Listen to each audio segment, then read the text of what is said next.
예, 반갑습니다, 여러분. 예, 사도신경 고백하도록 하겠습니다. 나는 전능하신 아버지 하나님 천지의 창조주를 믿습니다.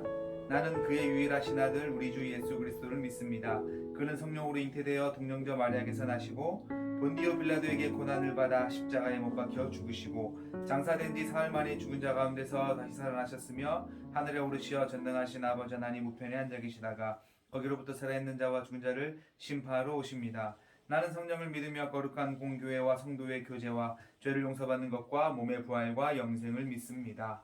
아멘. 지금 함께 드릴 찬송은요, 주께와 엎드려라는 곡입니다.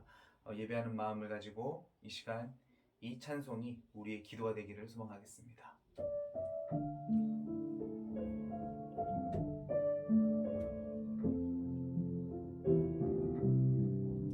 주께와 엎드려 경배드립니다. 주 계신 곳에 기쁨 가득 무엇과도 누구와도 바꿀 수 없네. 예배드림이 기쁨 됩니다. 한 번 더 고백하겠습니다. 주께와 엎드려 경배드립니다. 주 계신 곳에 기쁨 가득 무엇과도 누구와도 바꿀 수 없네. 예배드림이 기쁨 됩니다. 아멘. 함께 나눌 말씀은요, 열왕기상 8장 10절부터 11절 말씀입니다. 제가 받들어 봉독하겠습니다. 열왕기상 8장 10절부터 11절 말씀. 제사장이 성소에 나올 때 구름이 여호와의 성전에 가득하매 제사장이 그 구름으로 말미암아 능히 서서 섬기지 못하였으니 이는 여호와의 영광이 여호와의 성전에 가득함이었더라. 아멘. 샬롬 샬롬. 안녕하세요, 여러분. 보고 싶었습니다. 전성욱입니다. 안타깝게도 이렇게 비대면으로 여러분들을 마주해야 하지만 여러분들 늘 우리가 함께 마음으로 이렇게 만나고 또 마음으로 늘 서로를 바랄 수 있는 그런 우리 믿음의 공동체가 되었으면 좋겠습니다. 함께 진지하게 말씀을 볼 텐데요. 지난주 여러분들과 함께 여러분께 제가 내가 믿는 예수를 강조하기보다 우리가 믿는 예수를 먼저 확보해야 한다고 말씀을 드렸습니다. 그 이유를 여러분 잘 아시겠죠? 우리가 믿는 예수를 확보했을 때에 내가 믿는 예수가 더 확실하게 이제 선명하고 확실하게 나타날 수 있다, 이렇게 말씀을 드렸습니다, 여러분. 그쵸? 자기 주관에 빠지지 않을 수 있어요. 왜 이런 얘기를 하냐면요, 제가 말하고 싶은 것은 이겁니다. 토대를 확실히 하자, 이겁니다. 토대와 기반을 확실히 하면 우리의 신앙이 더욱더 디테일하고 더욱더 풍요로워질 수 있기 때문에 제가 그렇게 여러분들께 말씀을 드렸습니다. 2022년 이 초기죠. 이 초기에 여러분들과 함께 진심 어린 마음을 가지고 이제 그 토대를 세워볼 텐데요. 그 토대의 첫 번째가 뭐냐면 저희 서귀포 제일교회 주제입니다. 전체의 주제입니다. 그러니까 주제가 이렇습니다. 여호와께서 여기에 계시다. 우리가 토대로 세울 첫 번째 주제가 뭐냐면 하나님께서 여기에 계시다는 것이 무엇인지를 진지하게 고민해 볼 것입니다. 이게 좀 어려운 이야기예요. 하지만 뭐 처음에 좀 어려울 수 있지만은 한 6주 정도 여러분들 나누려고 하거든요. 그러니까 여러분들 빠지지 말고요. 귀를 쫑긋 세우고 함께 예배에 참석해서 하나님을 조금 더 알아가는 우리 모두가 되었으면 정말 참 좋겠습니다. 여러분 사실요 하나님이 여기에 계시다라는 표현은요 아주 이상적이고 멋있는 얘기입니다. 황홀한 이야기예요. 왜냐하면 하나님이 여기 있다면 이곳이 기쁘고 즐겁고 천국과 같은 곳이 될 수 있겠죠. 그렇기 때문에 하나님이 여기 계시다는 것은 신앙인들에게 굉장히 큰 힘을 줍니다. 하지만 이 이야기처럼 추상적이고 이 이야기처럼 무책임한 이야기도 사실은 없습니다. 왜 그럴까? 왜 이 이야기가 무책임하고 사실 받아들이기 어려운 얘기가 될 수 있을까라고 생각을 해봤는데 그 이유는 뭐냐면 하나님이 보이지 않기 때문에 그렇습니다. 그러니까 무슨 말이냐면 하나님이 진짜 계셨을 때 계셨다고 얘기할 수도 있고 하나님이 계시지 않는데 계셨다고 얘기할 수도 있기 때문에 그런 거예요. 참 아이러니하죠. 그래서 그 부분들이 왜 이렇게 일어나는지를 진지하게 고민해봤습니다. 그게 왜 그러냐면요. 성경책 이야기가 사실 그래요. 아브라함, 이삭, 야곱, 요셉 이어지면서 인물 중심으로 사건 중심으로 하나님에 대해서 이야기를 합니다. 하지만 이것은 아브라함이 겪었던 하나님이고요. 이삭이 겪었던 하나님이에요. 그러니까 상황과 그 사람 인물이 겪었던 하나님을 이렇게 기록한다 말이죠. 그러니까 즉 하나님이 이 책이다. 하나님이 누구다. 이렇게 이야기하지는 사실은 않아요. 그렇죠, 여러분? 하나님이 이것이다. 라고 말하지는 않는다는 겁니다. 성경책에서. 왜 그런가 하면 하나님이 눈에 보이지 않기 때문에 그래요. 어려운 일입니다. 아주 어려운 이야기예요. 지금 제가 여러분들에게 어려운 이야기를 지금 시도하고 있습니다. 하지만 귀를 쫑긋 세우시고 집중해서 들었으면 좋겠습니다. 보면요. 그런데 성경을 보면요. 하나님이 좀 구체적으로 나타나는 경우가 있었습니다. 십계명. 모세가 돌판을 가지고 내려옵니다. 그 돌판에 하나님의 계명이 쓰여졌는데 그 계명을 보면서 이스라엘 백성들이 뭘 느꼈냐면 하나님을 경험합니다. 하나님의 말씀이 쓰여진, 하나님의 권위가 가득했던, 하나님의 그 어떤 힘이 가득했던 그 상징적인 그 위대했던 그 돌판을 보면서 사람들은 경이로움을 느꼈습니다. 실제로. 하나님이 구체적으로 이것이다라고 이야기하면서 하나님의 힘이 깃들어 있는 것이 생겨난다면, 하나님이 계시는 곳이 있다고 한다면 첫 번째가 뭐냐면 언약궤였을 거예요.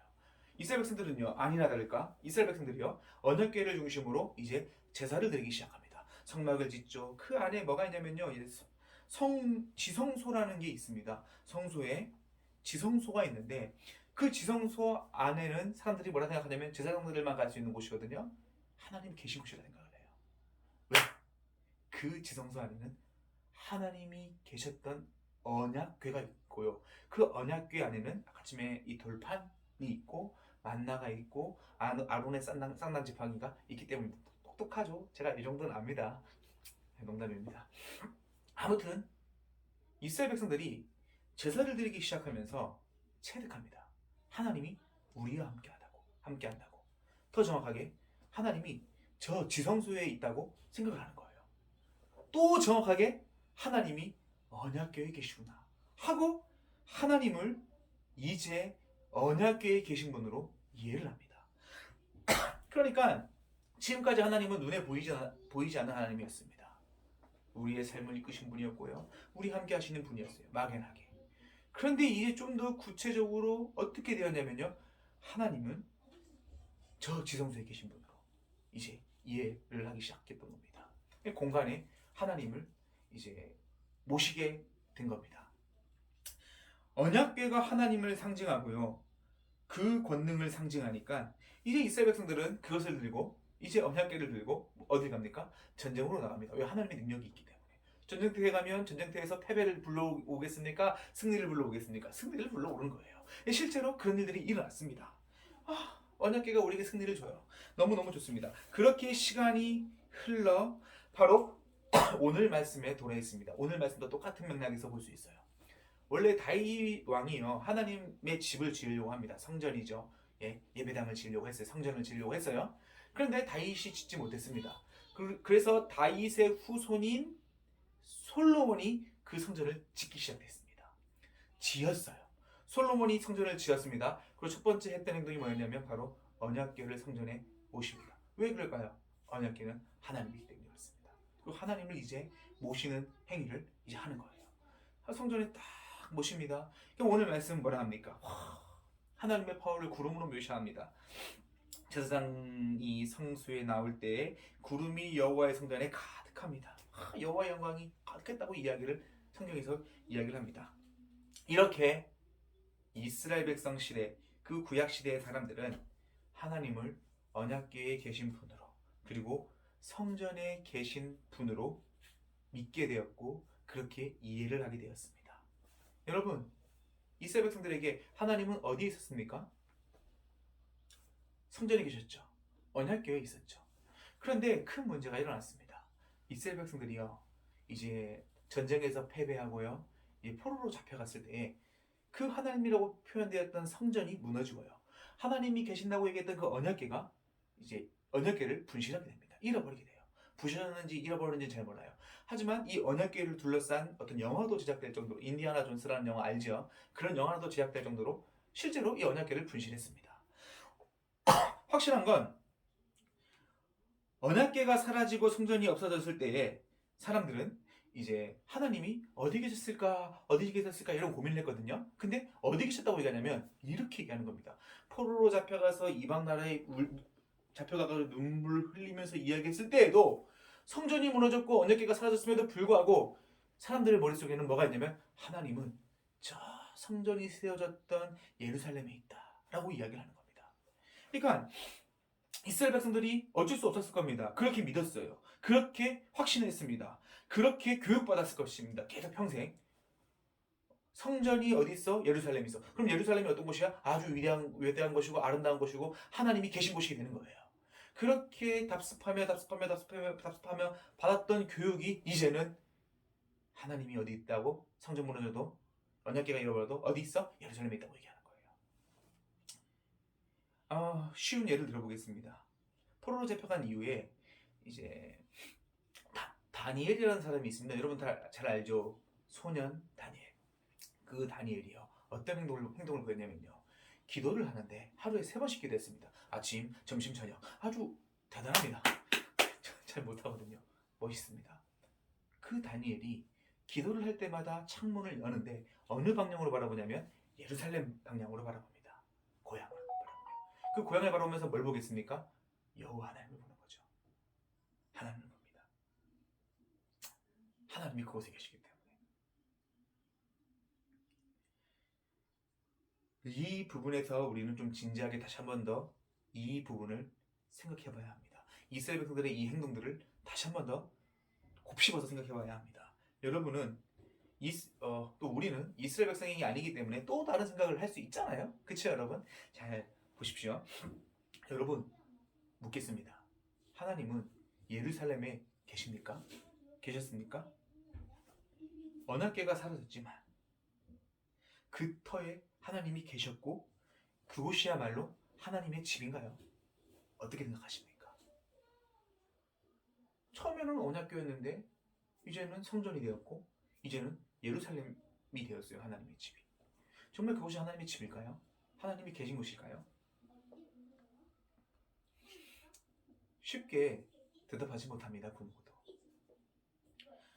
하나님이 계셨는데, 저는요 처음부터 하나님이 계셨는데 왜 그곳이 무너졌는지 이해도 가지 않습니다.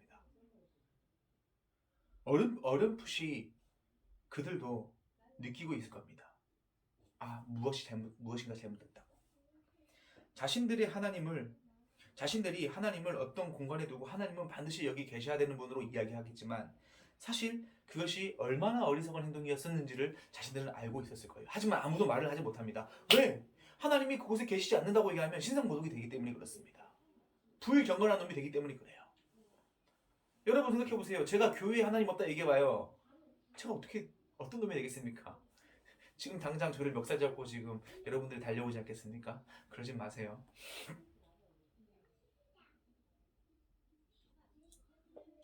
하나님이 그곳에 계시지 않을 것이다 라고 생각을 했던 그런 시기가 있었습니다. 여러분, 어떤 집, 언약궤, 어떤 공간, 또 교회, 어떤 사람에게 하나님이 그곳에만 계시지 않는다라는 의심을 품기 시작한 시기가 있었습니다. 오래되지 않았어요. 1500년대. 여러분들 제가 몇 번 얘기했죠. 종교개혁이 일어나는 시기.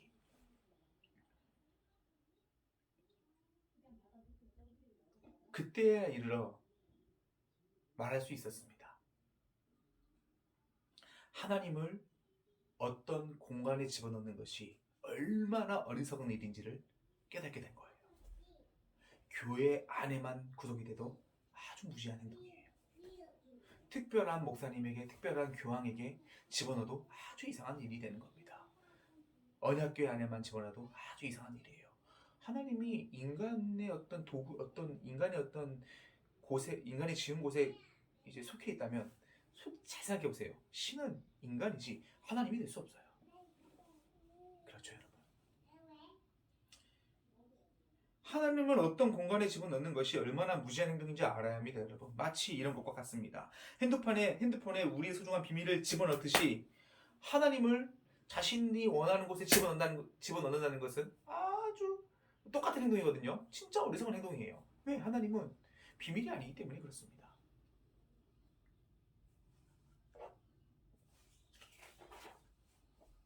이것은 굉장히 위험합니다.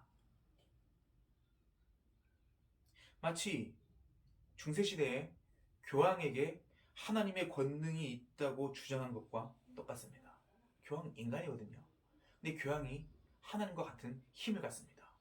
그럼 나는 교황보다 못한 인간이 되는 거예요. 인간은 그냥 인간일 뿐인데, 만약에 교황이 특별하다면 모든 인간도 특별합니다. 이렇게 이해를 해야 한다고 생각을 해야 한다는 거, 이렇게 생각을 해야 한다는 것을 여러분들께 꼭 말씀을 드리고 싶었습니다. 하나님을 가두지 마십시오. 여러분, 이것은 여러분들에게 해당되지 않을 것 같지만 해당됩니다. 여러분들 개인에게, 이 교회에게, 여러분들의 어떤 바람 속에 하나님을 가두지 마십시오. 절대로.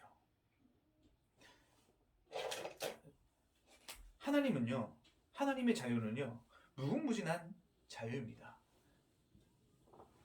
보입니까? 하나님이 언약궤처럼 이렇게 왔습니다.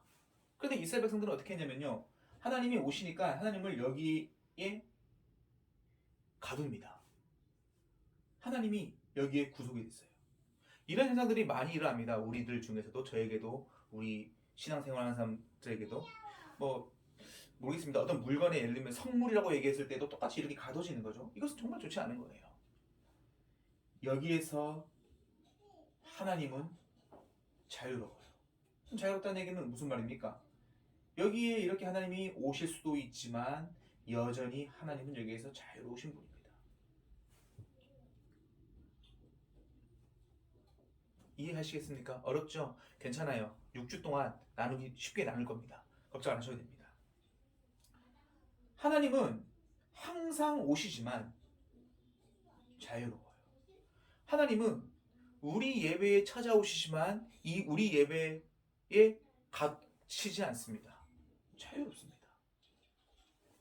그렇기 때문에 우리는 우리 예배의 특별함을 주장할 이유가 없어요. 그저 하나님이 찾아와서 하나님께 그냥 감사함으로 고백하며 또 은혜라고 고백할 뿐인 거죠. 이게 하나님의 자유예요. 신의 자유예요. 한낱 인간이 만약에 하나님의 능력을 점유할 수 있다 하면 이곳은 굉장히 특별한 곳이 될 겁니다. 이것처럼 불공평한 일도 사실 없죠. 하지만 우리 기독교의 신앙은 이렇게 말하지 않습니다. 자유로워요. 그래서 저는 이렇게 표현할 수 있어요. 하나님은 매 순간마다 우리에게 찾아오시는 분이다 라고 말씀을 드릴 수 있어요. 그래서 은혜입니다, 여러분. 그래서 은혜예요. 이것은 우리가 잘나서, 우리가 아주 뛰어나서 그런 게 아니에요. 항상 우리에게 이렇게 찾아옵니다. 그래서 이 예배에 우리가 아주 퍼펙트하게 예배를 준비했다고 해서 하나님께서 받으러 오시는 게 아니라 우리가 어떻게 준비한 거랑 상관없이 하나님께서는 우리에게 찾아와서 이 예배를 아주 돋보이게 만듭니다. 멍청한 제가, 좀 어리숙한 제가 이렇게 얘기할 때에도 하나님은 그것을 긍휼히 여겨주시고, 우리 여러분들이 좀 어설플 수도 있고 좀 모질랄 수도 있습니다. 그렇다는 얘기는 아니에요. 그래도 그것도 서로 용납하며 여전히 찾아오시고 우리에게 용기를 주세요. 하지만 여전히 그럼에도 불구하고 여기에 갇히지 아니하시고 어떻게 얘기합니까? 자유로우시. 그래서 매번 제가 얘기했던 것은 하나님을 찾아오시는 분으로 우리가 항상 고백하고 항상 생각해야 되는 겁니다. 그래야 은혜가 되는 거예요. 여기에서 우리 인간이 섰던, 우리 뭐 교회나 많은 사람들이 섰던 어떤 곳에 하나님이 좌지우지 된다면 이게 은혜가 아니잖아요, 사실. 그치요? 하나님 자유에는 이런 게 없습니다. 오직 찾아옵니다. 어떻게 해요? 하나님의 완전한 자유에 의해서, 그 자유에 의해서, 그 선택에 의해서 우리 인간에게 찾아오는 거예요. 그래서 은혜입니다. 인간이 돋보여진다고 생각을 할 수 있죠. 하지만 여전히 거기서도 자유로우신 분, 매 순간 우리에게 찾아오시는 분으로 우리는 하나님을 고백하는 겁니다. 하나님은 우리가 생각하는 모든 자유보다 자유롭습니다. 오늘도 여전히 자유로운 하나님 스스로의 선택에 의해 오늘 우리에게 찾아오시기를 소망합니다. 이것이 우리 신앙인들이 가져야 할 아주 기본적인 자세입니다. 사랑하는 여러분, 그것이 은혜를 이해하는 첫걸음이고, 그것이 하나님이 계신다는 것을 깨달을 수 있는 첫 걸음입니다. 우리 사랑하는 친구들, 또 우리 선생님들, 또 우리 부서, 또 이 기회, 하나님이 매 순간 찾아와 그 찾아옴에 예민하게 반응할 수 있는 우리 모두가 되기를 진심으로 소망하겠습니다. 기도하겠습니다. 사랑과 은혜가 많으신 아버지 하나님, 참으로 감사합니다. 당신이 찾아오심에 예민하게 반응할 수 있는 우리 모두가 될 수 있게 도와주시옵시고, 나의 잘남과 나의 특별함 때문에 오시는 것이 아니라 당신의 한량없는 은혜임을 다시 한 번 더 고백할 수 있게 도와주십시오. 그 은혜, 당신의 완전한 선택에 의해 찾아오시는 은혜임을 다시 한 번 더 고백하며 예수 그리스도의 이름으로 기도합니다. 아멘.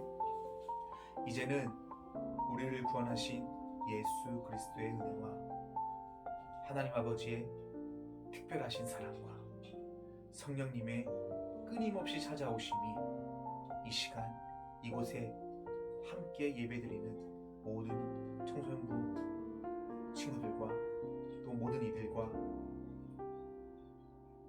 이들에게 영원히 함께 하시기를 간절히 축원합니다.